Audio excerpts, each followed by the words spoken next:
Good morning friends. Discuss करेंगे आज हम नेट वर्क डे और वर्क डेज के बारे में। ठीक है, नेट वर्क डेज का क्या मतलब होता है।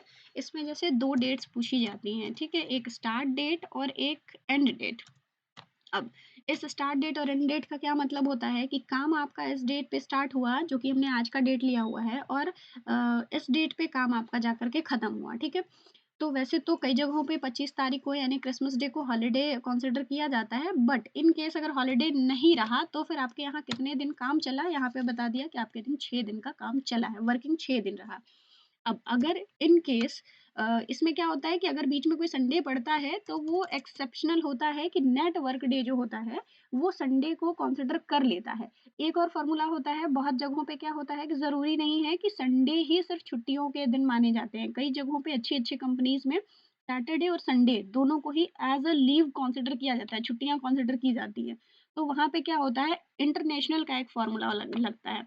जैसे अगर हम यहाँ पे टाइप करें नेट वर्क डे, तो देखिए यहाँ पे INTL का एक फॉर्मूला है, ये मैं आपको नेक्स्ट वीडियो में डिस्कस करूंगी।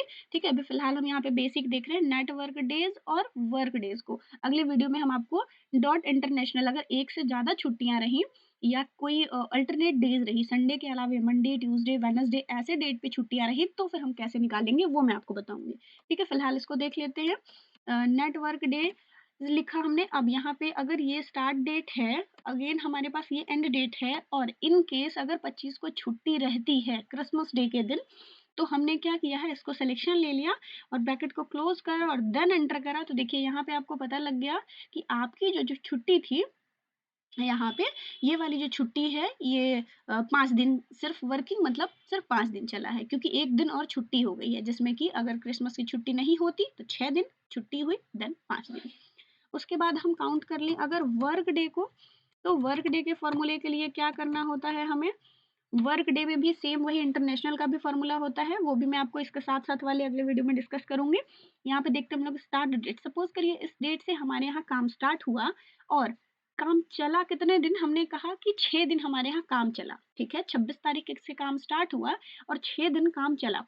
तो अगर बीच में कोई हॉलिडे नहीं आता है संडे को छोड़कर, तो हमारे यहाँ किस डेट पे काम खत्म होगा, ये वो डेट है जिस डेट पे काम आपके यहाँ फिनिश होगा, यानी कि न्यू ईयर में 3 तारीख को, क्योंकि सारे फॉर्मेट्स जो हैं DD, MM और YY के फॉर्मेट में हैं।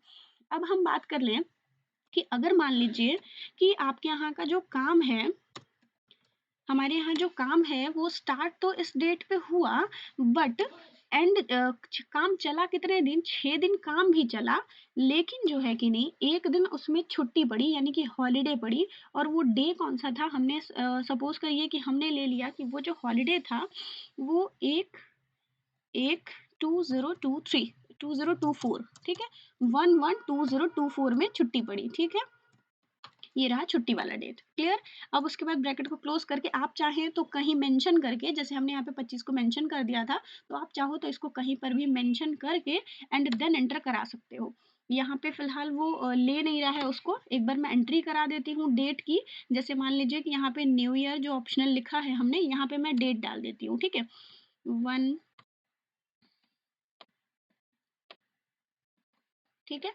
अब इसको भी हम यहाँ पे क्लियर कर लेते हैं, इक्वल टू वर्क डे।